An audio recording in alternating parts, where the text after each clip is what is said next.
Episode 5 of the B Critics right here, halfway to 10, fourth of the way to 20. We're making progress. True. Making progress. Blazing trails, doing nothing that nobody else has ever done before. So never mind, we're not blazing trails. But we do have some movies for you this week, as we do every week. Yeah. Please. Please don't rely on me. Oh, okay. The first... I guess we should just jump right into it, as I was going to. Boy, what a botched beginning to an episode. I know, look at all that blank space where we're not talking. That's your fault. It's your fault. Just get on with it. So, okay. Starting, as we always do, with our streaming movie. It is the Guernsey Literary and Potato Peel Pie Society. And that name triggers me. That took me about 4 seconds to even just say that name, so that's pretty intense. It's too long. But it makes sense, given the content of the film. I don't like it. The name, that is. You don't like anything. So. I like lots of things. You don't like anything that involves words longer than one syllable. That's true. It is a period piece, a post-World War II period piece, all about the German occupation of Guernsey and the people who lived there during that time. And it's really not so much about that as it is about the aftermath, about a writer portrayed by Lily James, who... was in Mamma Mia 2. And was also in Downton Abbey, along with literally 2 other women from this cast. Yes, and a guy. Half the female cast was in Downton Abbey, plus a guy. So, if you like Downton Abbey, I guess you'll probably like this. Do people from here watch Downton Abbey? Yeah. Because I've never seen it. I know a lot of people in this area who have watched Downton Abbey. Okay. It's a very, very posh show. Very highbrow. Very upper class. Anyway. Yeah, anyway, yes. This isn't quite as highbrow, but it is definitely on the artsier, higher brow side. I mean, the name alone tells you that it probably is. It's probably the most classic romantic drama that we've seen. So far, yes. And also probably actually the best Netflix movie that we've seen so far. Yeah, this isn't ever just in our 5 episodes. Ever. No. Yes, out of the movies that we've covered, it's easily the best Netflix one that I've seen so far. This is one that definitely, even more than like Father, could have very well been a theatrical release and you would not have bat an eyelash. Yeah, probably. The cast was good. The story was solid. It is... to elaborate on the story, because I only gave a very, very vague idea of what the premise is here. A writer who... I believe ghostwrites, and she's on the verge of actually writing with her own name. I believe that was what it was. I don't remember. Yeah, of course you don't. Again, Lily James. She... Gosh, I'm trying to think of how she even... Does she get a letter from... Yes, she gets a letter from somebody from Guernsey. Oh, yeah, that he bought one of her books. Yeah. So he's writing her to ask her to find some other book for him or something like that. And of course, they just become pen pals, best buddies over the fact that you like books? I totally like books. That's crazy. And she decides that they sound spectacular on that island. The people have such an interesting story. Of course, they basically created their literary and potato peel pie society because of the German occupation of Guernsey, and effectively used it as kind of a mask for their... I'm going to say more nefarious means, but there was nothing like nefarious about it. It was just them, like, having dinner when they weren't supposed to, like, after curfew and stuff, and this was kind of their way to get past the Nazi laws about the curfew and everything, because if it was for a literary society, well, then that was acceptable, because that was unapproved German activity. So they had to kind of basically fake it initially and then had to actually start it and keep it going with a German officer on site to ensure that this was, in fact, a real thing. So that's where the name comes from. The potato peel pie part, judging from the fact that the Nazis stole all their food and all they had was potatoes. So a man made a potato peel pie. Yep, that's it. That's the only real background to that part of the name. I kind of got bored. You got bored? When you were saying all of that. Not that you're boring, just that the story was kind of boring. You hate me! I was just thinking about some things. Okay, well, what were you thinking about? Do share. They were not related to this. Get your head in the game! We got a movie to talk about! It's hard. Anyway, yeah, she's gonna be married to someone else, but because it's a romantic drama, she doesn't marry that guy and marries someone else instead because he's really better. If you've seen Drillbit Taylor, she's gonna be married to the main bully. I saw him come on and I was like, oh my gosh, but instead, that's him. But instead she's going to marry Daenerys Targaryen's bodyguard. Yeah. Spoilers. We don't talk about that. About Dario being replaced? Yes. Well, we just brought it up. He doesn't deserve the role. Really, the movie is at its heights and lows when it really deviates more from the classic romantic drama type thing and goes more into actually almost a detective mystery story with like Lily. How? Like with Lily James's character trying to uncover the mystery of the missing person from Guernsey and figure out where it is. There's a missing... she's not really a missing person, but there's a girl who is in part of the society and she's not there and nobody will tell her what happened to her or where she is. Right. She's not technically like a missing person. Well, kind of, because they don't know where she... They knew that she got taken by the Germans, but they don't know where. Don't spoil it! We've spoiled worse before. They'll be fine. Yeah. I say that these are the best and worst parts of the story because in the beginning, when she's first kind of figuring it all out, it is intriguing and it does have you kind of leaning closer to the TV going, yes, okay, do continue. This is getting interesting. And it's also the worst part because it was figured out just kind of abruptly. There was no real big like unveiling or big plot twist behind it. It was all just like, oh yeah, by the way, so-and-so found out that this happened. And that's it. Are you talking about when her fiance comes back? Yeah. Oh. Yeah. He's like, oh yeah, we found out the information because I work for the government. Oh. Here she is. And yeah, it was just kind of a flat ending to a what was shaping up to be a pretty decent mystery story,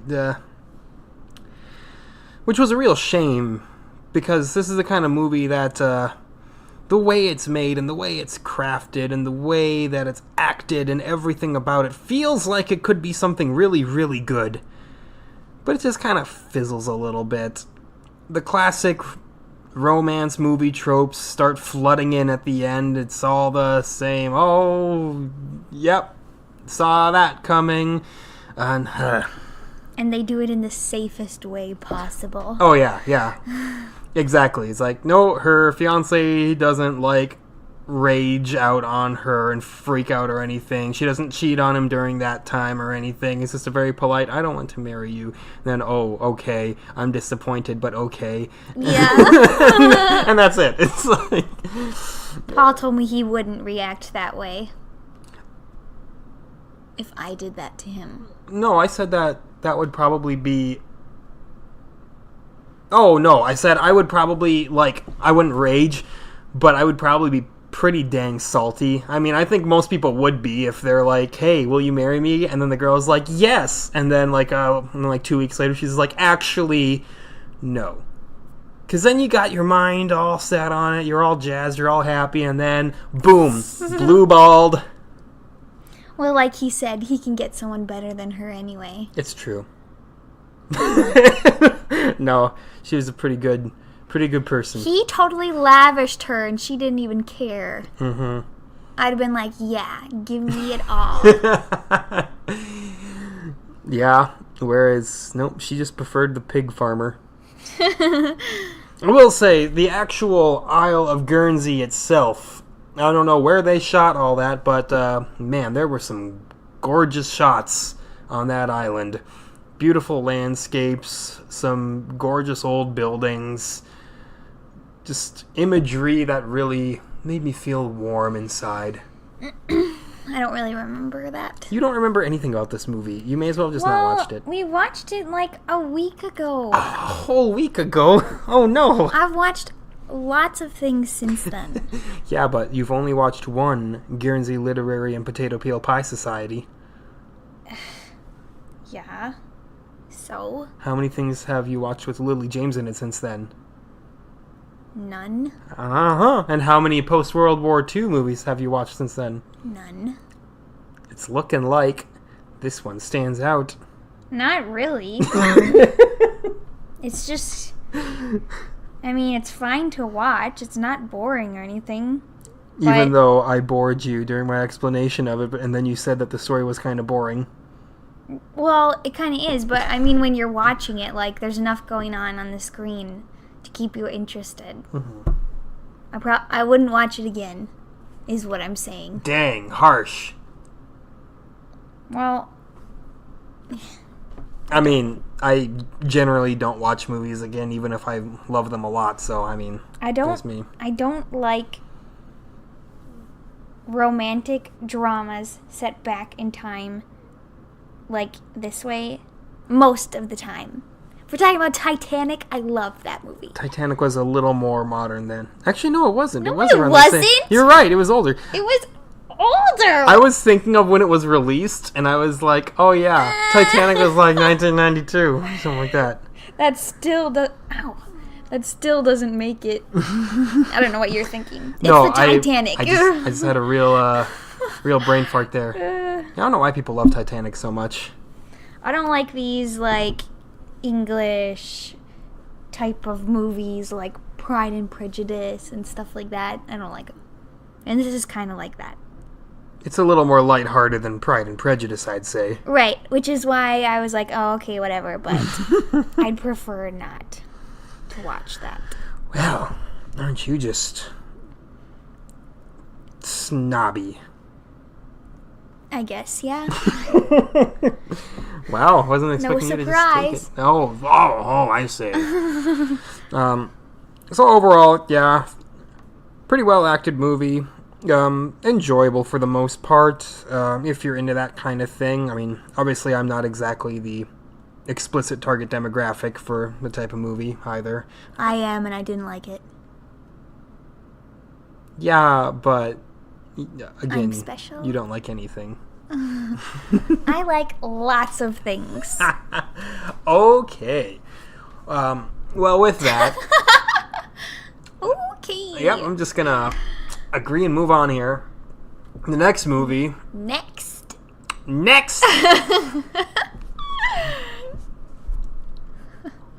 It's for church, honey. Next! Need to sit 20 people next! Okay. If you know that story, then that's for you. Okay, really next. Yes, actually next. A movie that I've been looking forward to ever since a coworker of mine told me that I have to see it. Crazy Rich Asians. You gonna give him a shout out? No. I need to protect his identity. Okay. He knows. He knows who he is. I know who he is. Shout out to full name, social security number, home address. Okay, his first name is fine. Anyway, go on if you're not going to say it. Keep on. Keep going. Crazy Rich Asians, inarguably the best romantic comedy I have probably ever seen, actually. What? Yeah. Ever? Romantic comedies suck, dude. But I like a lot of them. But they suck. They're so bad. Even the ones you like are, like, objectively terrible. I'll try to think of one that's good. Yeah, you're going to be thinking for a while, because rom-coms are, like, the bottom of the barrel in terms of movie quality. But I liked this one a lot, too. Yeah, because this one was actually good. I've heard a few people say, well, was this actually good, or were people just excited that there's Asians in it? And no, it's actually good. And yet, it's funny, because the reason it's good would not have been for the same reasons as if it did not have Asians in it, simply because so much of the plot is driven by wealthy Asian culture. You couldn't take a movie with, like, middle-aged white people and make it the same plot, because it wouldn't have made any sense at all. I think it would have made sense. I've seen movies similar to this one with white people. Where one person's not good enough for the other because of their class. Yeah, but there's so many subtleties to the art of Asian shaming. Well, yeah, I'm just saying I've seen other things like that. Like, and yeah. Nobody thought it was weird. You can do the same plot, but it's not going to be as good because it's not as subtle. It's got a lot of subtleties to it where, like, oh, yep, I've met people like that. And not so much me, because I will admit I've spent virtually zero time around rich Asian people. But around rich any people. right, exactly. And when he says rich, they're old money rich, so that's how you know. Exactly. They're like the richest of the rich. Yep. Richest of the rich, snobbiest of the snobby, most judgmental of the judgmental, and good God, I don't even know where to start. We just kind of dove right in talking about how crazy rich Asians are. Let me back it up here for a second here. This is the first Hollywood movie in, I believe, 15 years. 25. You're right. My math is right, good as I'm always. right. 25 years to feature a predominantly all-Asian cast. Predominantly all. That's right. Both terms conflicting with each other. I can never remember the name of the last one. But it wasn't like a super mega breakout hit. It was a Hollywood movie, but not that huge. I'll try to find it. It wasn't like Dances with Wolves big or anything. But, fun little fact that a lot of you have probably heard, actually, the creators of this movie, Crazy Rich Asians, denied what they define as a life-changing amount of money from Netflix just so that they could get this movie in the theaters. This wasn't about making money. This was about making a statement. Thank you, cat. Thank you, small cat. She wants to be part of the episode. She does. And the end result is fantastic. It is a fantastic cast. Hold on, let me get the cast list up, because I do not remember all of these names. First and foremost, leading lady, Constance Wu. Just always adorable. Always love Constance Wu. The movie was called The Joy Luck Club. The Joy Luck Club, that's right. That's why I don't remember it. It's kind of an odd name. But yeah, Constance Wu is the leading lady, and in his acting, or at least film debut, Henry Golding as your leading man. This is literally the first... That was his debut? Yes, he has never been in any TV, but he looks any familiar. movies. No, he has not been in anything. This is his very, very first thing, and honestly, he killed it. He did great. Fantastic. man, and the cast just keeps going from there. You got Michelle Yeoh, who most of you may know as the leading lady from Crouching Tiger, Hidden Dragon, one of the finest martial arts films of all time. Gemma Chan, absolutely gorgeous in this movie. Awkwafina, hilarious, as you would expect from Awkwafina. And, of course, Ken Jeong, because you cannot have a movie about Asians without Ken Jeong showing up in there. It's just such a spectacular cast. Everybody plays their role so well and so believably. I mean, Awkwafina is a little bit larger than life She's hilarious. Oh, yeah, she is. She's absolutely hilarious. But she's definitely the most exaggerated character in the whole movie. I could see her being like that, though. It's not unbelievable. She's super rich, too. Yeah. Just not as rich as them. She's not crazy rich, though. Yeah. She's the character to even draw the distinction. No, these people are crazy rich. She's so funny. Yeah. She easily had the majority of the laughs, almost all of the laughs in the movie. Pretty much every line she dropped was a bombshell of hilarity. And everybody else was there, too.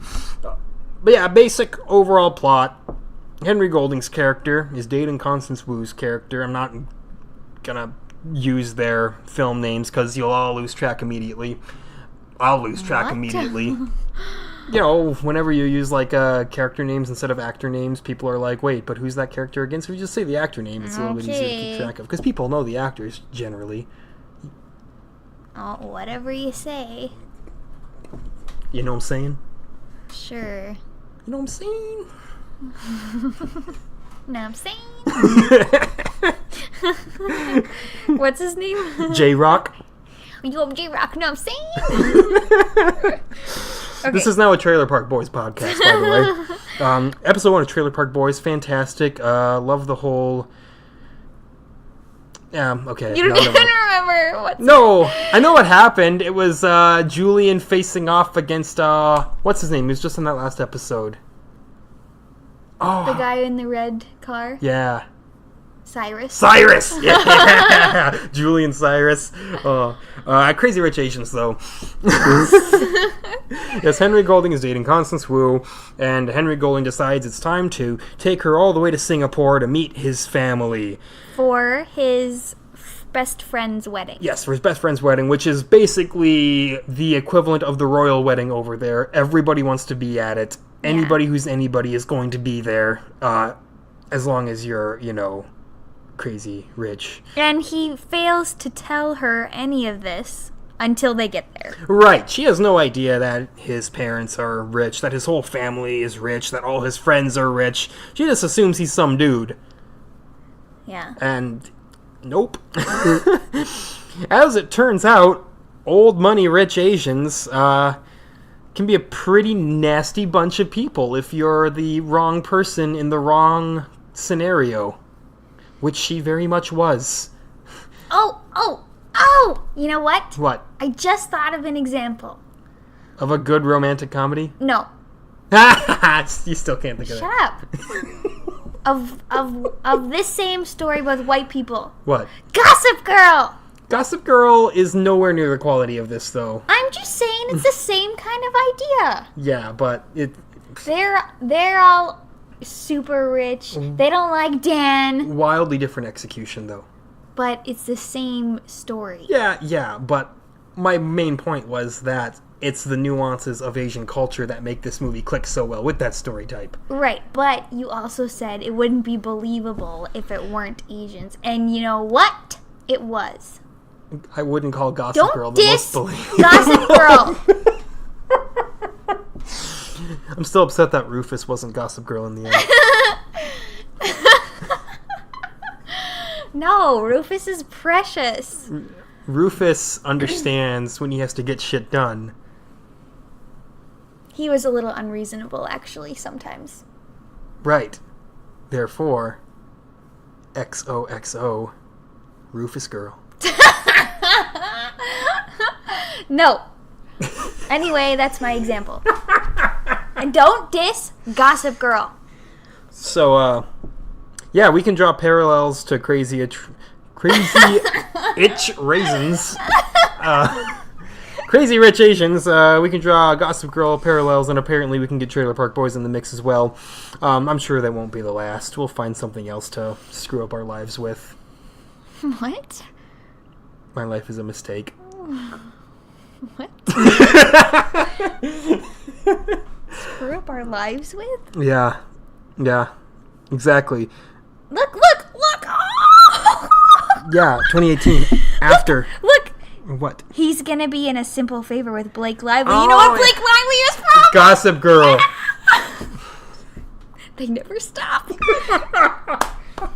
Oh, and in Crazy Rich Asians, they played that song that was a rock and roll song, and The Pretty Reckless is also rock and roll, and Jenny Humphreys in The Pretty Reckless. Gossip Girl! Oh! Shoot! Damn, son! Okay. Gossip Girl forever. Gossip Girl occasionally. Shut up! I need to watch it again now. You just watched it like last year. So? I can watch it every year. Jeez. Man. Telling you. But yes, gosh, there's so much more I want to say about this movie. It really had some unexpected things with it that I didn't think I'd see, like fantastic depictions of food over in Singapore, with the whole street food scene, showing them walking around, buying food from the street vendors with the nice, awesome close-ups and everything, the shots of the families making the food and everything, crafting it with very close macro lenses and everything. There was a lot of real good food porn in here, if you're into that. Made me hungry the entire time. I was like, I wish I was eating that. I brought a snack to the theater, so I had food. You smuggler. I was gonna be hungry, I knew it.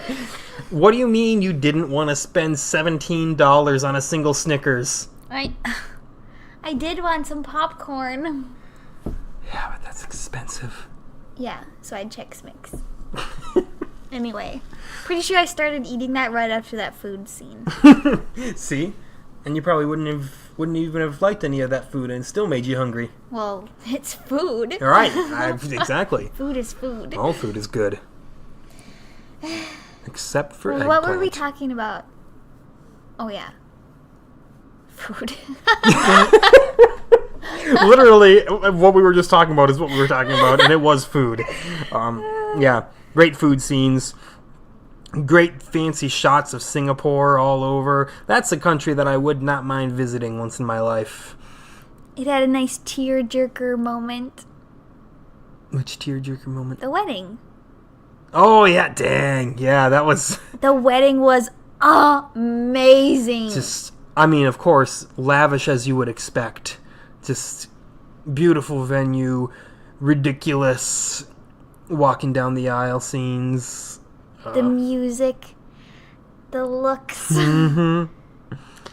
Yeah, that was a good scene. Movie also contained one of the best proposal scenes I've ever seen, just because of the implication of the proposal. And again, you haven't seen enough proposal scenes. Most proposal scenes are like, oh, I'm Jim Halpert. I'm gonna go in the rain and then propose to Pam in the rain. No, most of them are not like that. Oh, yeah.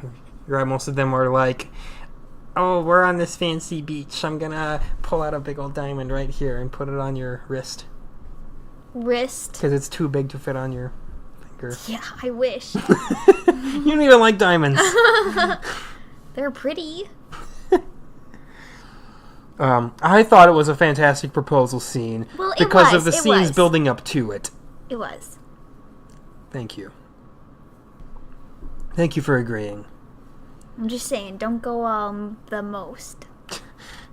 What I liked the most about this is, outside of the fact that Henry Golding didn't tell her about his rich family, the conflict of the movie was not propelled forward by the idiot plot. And I thank the stars for that. Yeah. Nothing is worse than the idiot plot. If you're unsure of what I mean by the idiot plot, it means the two characters who are together are each told slightly different things by other characters, and they never bother to clarify with each other what that actually means. So they're pissed off at each other because they don't know how to function as basic human beings and figure it out. Yeah, I hate idiot plots. And they're used in, like, more than 50% of movies. They are the ultimate rom-com cliche. By far. And there was none of that here. No, all of the conflict was completely natural. The whole... His older family... His younger family was, for the most part, more accepting of her.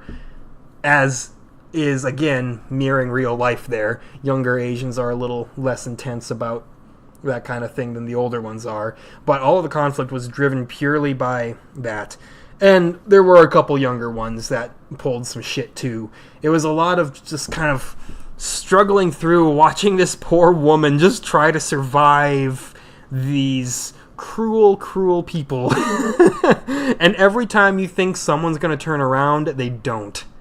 They just continue being the way they are. I mean, eventually, obviously, because it is a movie like this, there is a happy ending and stuff eventually finally turns around, but it takes several shots well after the point where you think anybody was going to be reasonable. Mm-hmm.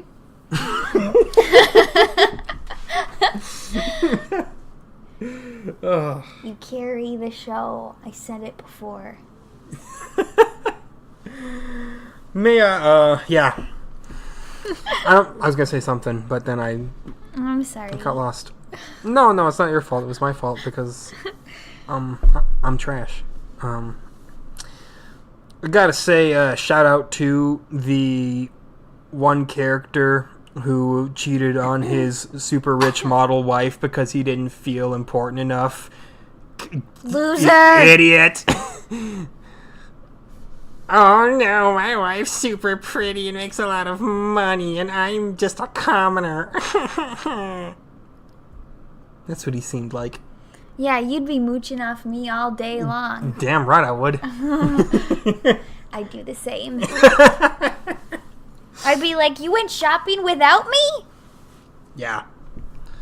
So... Because she hides all her shopping from him. Mm-hmm. To make him feel better. But then he's still like, no, I don't like it. I know you do that. Mm-hmm. I know you hide it. I know I'm not good enough and I'll never be good enough. Yeah, now if you keep that up, you big little bitch boy. Okay, anything else about this one? I don't know, I just had to get that one off my chest because dang, what a big baby he was. Yeah. And he got wrecked Oh, yeah, by her. She completely destroyed him at the end. She was amazing. Yeah, fantastic character. Yeah, watch this movie. It's a real good movie. I hate rom-coms, and I loved this movie, so that goes to tell you just how good it is. It... You snot. What? What? Oh, because I liked it, and I normally hate them. Hey, guess what? That's literally why I'm here, is to tell people if movies are good or not. That is literally the point. You need to appreciate How to Lose a Guy in 10 Days. Well, you've just lost a guy in 10 seconds. Yeah, right. Okay. Yeah. Any other thoughts from you on that movie? I know you liked it. Yes. Besides Christopher Robin, I think, this is my favorite movie we've done. Dang. And that was an I think. It was a proper rom-com. I love it. A proper one. Love rom-com. With substance and with heart that I didn't want to end. Yeah. But it did end, because all movies have to end, or else we would be caught in a never-ending downward spiral of madness, unable to escape our own media-induced comas. And that would not be a very good life at all. That sentence was way too long.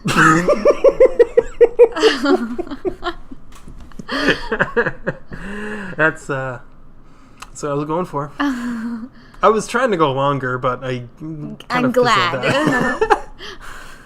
Which brings us to our third movie. The longest. The longest. Yeah. Just making a joke. The longest shark in existence, the Meg? Yeah. Because it's not a shark, it's a megalodon. It's the megalodon. Yeah, this movie was dumb as shit. This was the highest budget B movie I've ever seen in my life. I have never, ever seen a B movie in theaters, and this was it. Yeah, it basically was. Everything in the way it was shot, everything in the way the dialogue panned out, the completely corny storyline. I mean, jeez. The only thing that made it not a B movie was its budget, because the shark looked pretty good, and Jason Statham. Right, exactly. Jason Statham. All the other actors could have been in a B movie. I think Rainn Wilson is like slightly above B. He's been in B movies. Well, yeah, but I like him, so... Okay. I like him too. That doesn't mean he's not in B movies. You need to keep talking, Paul. I thought that you were looking him up to pull something else up to be like, see this. I was just looking. Oh, okay. Let me pull the Meg up as well here so I can get you that juicy cast list. I was so excited to see this because I love shark movies. And I still liked watching it, but I have to say I enjoy, like... What was that movie? Mega Shark versus Brachiosaurus. I liked that one better just because it was so ridiculous and funny. Yeah, this movie took itself way too seriously to be what it was. Yeah, it did. Like, yeah, there was some comedy. Rainn Wilson had some comedy, but there was also a lot of really unintended comedy, like the line from the character The Wall, who says, "That living fossil ate my friend." In like the most serious tone. It was just like, you sure? Anyway, here's your cast. Jason Statham as the shark fighter himself. Li Bingbing as the hot Asian love interest. Rainn Wilson as Rainn Wilson. Ruby Rose in another... As Ruby Rose. Yeah, in another soulless Ruby Rose role. And other people like Winston Chow, Cliff Curtis, other names I don't really know. Again, it feels like a B movie. It was. I mean, it got a lot of action at the box office, I guess. Yeah. But, Sold reasonably well. Had some decent special effects. Had some decent sets. But, you know, it's kind of doomed from the get-go when your leading man himself says he was disappointed with the outcome. Yes, Jason Statham, on the days leading up to its theatrical release, said that he was unhappy with how it turned out, expecting it to be a brutal R-rated gore fest, and instead, they cut it down to PG-13 in post. yeah, and to add to that, there was a whole family full of people in the theater. So clearly it's not a rated R spook. That's right. I was going to say that. By the way, people suck in the theater sometimes. Oh, this was like Jeez. This was like the worst theater experience we've ever had. By far. There were at least 3 groups of people who would not stop full voice talking, like how I'm talking right now. They were just talking like that throughout like the entire fucking movie. It didn't end. So we saw it in IMAX, so I was like, okay, let's move. So I moved way up to the front, so we couldn't hear them anymore. And things got way better there.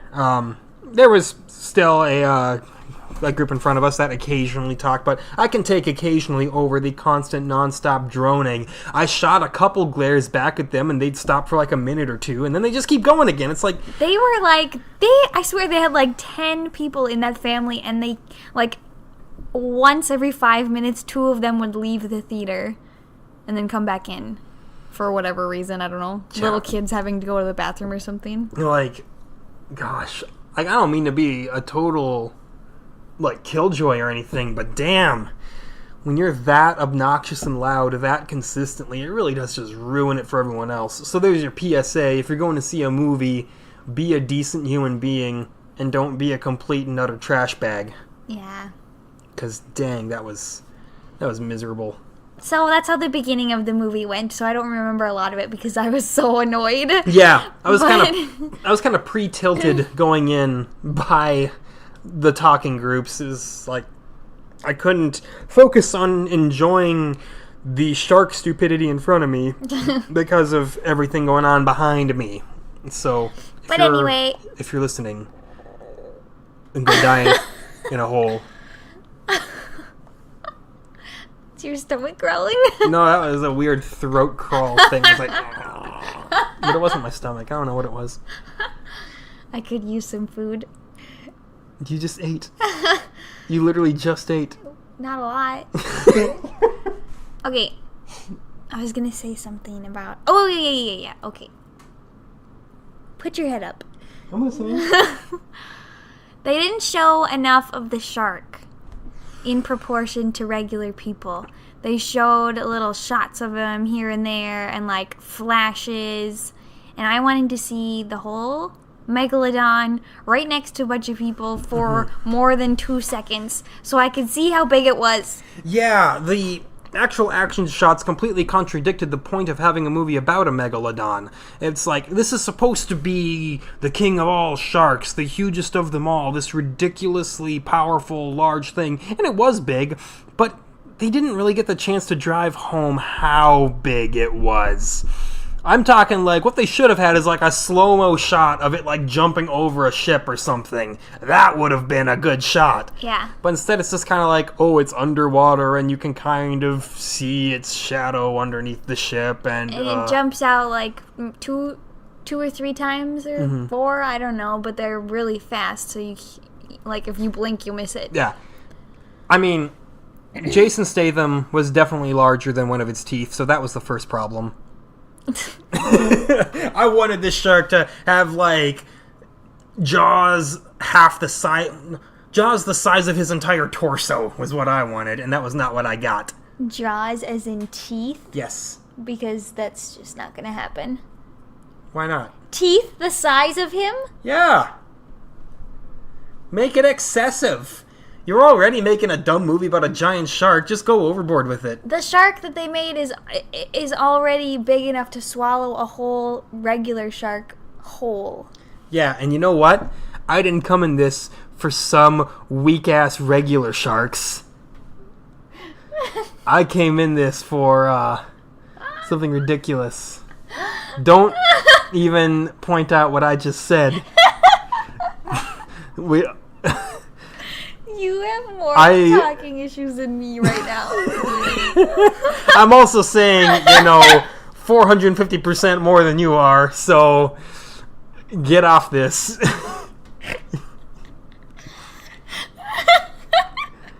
We're just gonna go ahead and not keep highlighting what I said there. I said we're gonna not highlight it. I can't.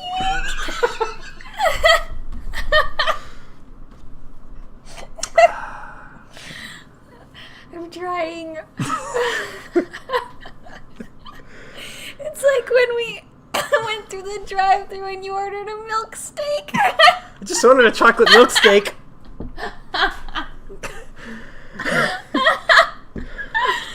With your finest jelly beans, raw. How long did I laugh about that? All the way home? Pretty much all the way home. You were like a little child sitting in the passenger seat, crying. I'll have a chocolate milk steak.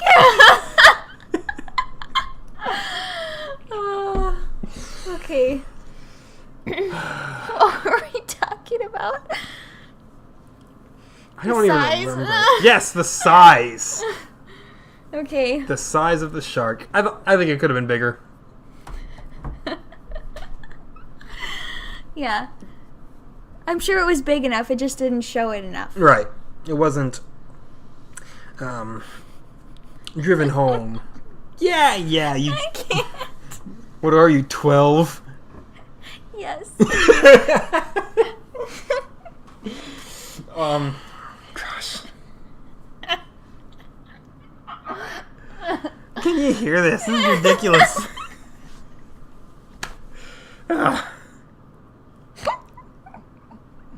I don't know why they didn't just pull the trigger on making it R, because honestly, there was plenty of fish blood and meat chunks and all that. There wasn't enough.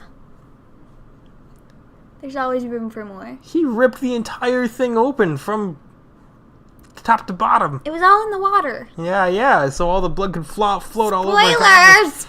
Oh, yeah, spoilers. Jason Statham wins. He kills the shark. Boy, ruined the movie, didn't I? Yeah. There can always be more blood. Yeah, there could have. That was what I meant, was like, for the amount of shark blood that they showed, why didn't they just pull the trigger on having humans ripped limb from limb? Same thing. Because then it wouldn't have made as much money. I know. They probably realized that they weren't going to get a lot if they made it R. Well, then maybe they should create a more economically viable movie and not one about a giant shark. Economically viable? Yeah. Yeah, okay. Economically viable. They had to make the shark. Why couldn't they have made a movie about like a giant lamprey or something? A lamprey? Yeah. No one wants to watch that. You don't know that. Maybe I can garner some interest in a giant lamprey film. Okay, you Become can a go cult ahead classic. and try. All right. Now starting to GoFundMe for Let Us Lamprey. A movie What? about a What is it even supposed to mean? It's a movie about a seafaring priest who conducts all his sermons on a sailboat. Seafaring? Yes, seafaring, as in fares on the sea. And Gosh, you're weird. and his boat gets attacked by a gigantic lamprey. No, they would never do that. Who? The lamprey. And yet, a shark would just attack willy-nilly all over the place. No, it wouldn't. Yeah, exactly. The megalodon lives underwater, way underwater, and they're like all white. But it wouldn't have looked good on screen, so they made it look like a great white shark. Also, they made it just roll right on into the beach and just have a feast, which it would never do. Exactly. So I don't know why you're trying to refute my accuracy about lampreys. Because people like to see sharks. I wasn't aware you had a degree in marine biology, which actually the creators of SpongeBob do. Yeah, I know that. I know SpongeBob. Well, did you know the extremely obscure fact that Steve Buscemi was Knew a you were gonna say firefighter at 9/11? At 9/11.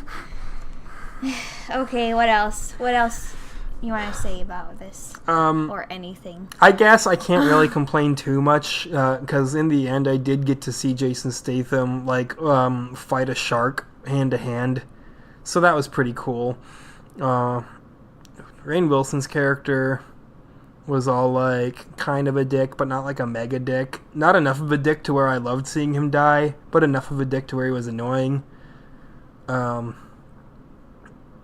Every other character didn't really matter too much.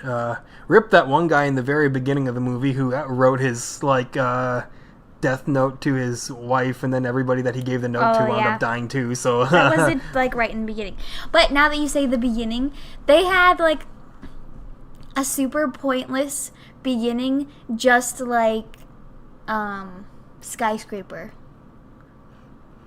Like they should not have included that scene in the beginning, and they could have introduced him like mystery. It was not extremely pointless though, because if you paid attention, which you probably did not, it is inferred that in that scene that was also the Megalodon. So it gives Jason Statham a reason to have to do this job because he knows what it is and he has to confront his fear. I'm not saying that event didn't happen. I'm saying they didn't need to show it. I thought it was slightly more important than the beginning of Skyscraper. The beginning of Skyscraper was the most pointless opening scene that I've ever seen. Well, I would have liked to have seen him come in not knowing that at first. Not knowing that it was a megalodon. Not knowing that whole beginning scene. Not knowing who he is, what he's done, what he's seen. It's not like they were going for intellectual out of the boat on this one. Well, I'm just saying that's what I wanted. This is a movie that spoon feeds you every plot point. Yeah, and I didn't like that. They should have left it a mystery. Something to find out later. The Meg is no place for mysteries. Also, may I say, the little Asian girl was maybe the best actor in the movie. Actress, I suppose. What was wrong with her mom? Oh, her mom was fine. Well, why are you dissing her then? Because I expect less from children, so when they perform well, I'm more impressed. Well, she didn't do that much. No, but what she did well. Okay. She was a little, what's the word? A little spitfire. spicy. Yeah, exactly. A little spicy girl. Like, wink, wink, nudge, nudge, you know what I'm saying? What?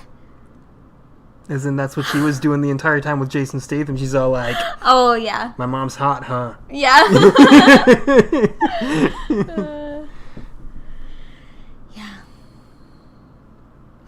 I don't have much else. You don't have much else? I mean, I've probably said about 3 minutes worth in this whole episode. Dang, but pick it up. I'm gonna have to use one of those chiropractor coupons that I have in the mail. I'm not feeling it today. Apparently. See, I'm gonna be honest with all of you.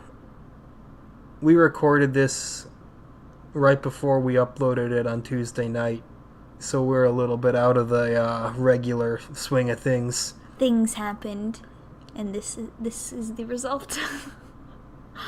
Things happened, as in Yeah. you had to drive away to take pictures of sunflowers. Don't be mean. I'm not being mean. I'm just saying, the way that you said it made it sound like someone died or something, so I was clarifying that it was nothing bad. No, things happened. Like, I, for once in my life, had a life this week. And see, I didn't. Yeah. You stayed right here where I left you. All weekend, all Monday, you were here. Mm-hmm. And here And I was out living my best life. And here I will remain. Although we did see the Smashing Pumpkins on Sunday night, and I know that's right. we're not like a music podcast or anything, but I must say, spectacular show. Not like the greatest show that I've ever seen, but considering my expectations were at rock bottom because of how the Smashing Pumpkins have been the past 15 years, or rather how Billy Corgan has been more specifically, I was not expecting a lot, but something about getting Iha and Chamberlain back really invigorated him, I think. Reinvigorated. That's the word I was looking for. He looked like he was enjoying himself. He did. He looked like he was happy. He performed like he was happy. Yeah. Oh, I found out that the face of like the vaudeville guy who was doing all like the speeches was blocked, so I couldn't quite tell who it was. That was Mark McGrath from Sugar Ray. Yeah, I could see his face. I wish we would have known that it was going to be that like screen heavy. I know. So we could have got different seats. I know. Every other seat was super expensive though, pretty much. Well, not super expensive, but like would have been like double the price of what we spent. Yeah. But yeah, very good show. Played about every song that you could possibly hope they'd play. B-sides, only from their first 5 albums, all the hits. There was really not a single song that went unaccounted for. I thought they played one of their new songs in the encore. Yes, that's true. They played one of their brand new songs in the very final encore, but the main set list contained only old material. And it was wonderful. So, that was a good movie. Yeah, A we're good- just gonna go on and talk about our entire lives now. Well, exactly. When we run out of things to say. Yeah, we have some time to kill. Just a nice little exit speech here. A nice way to wind down. Because our 57 minutes is set in stone. Yeah. Well, I mean, I want to at least reach 55, which it looks like we just did. Okay. You're good with that?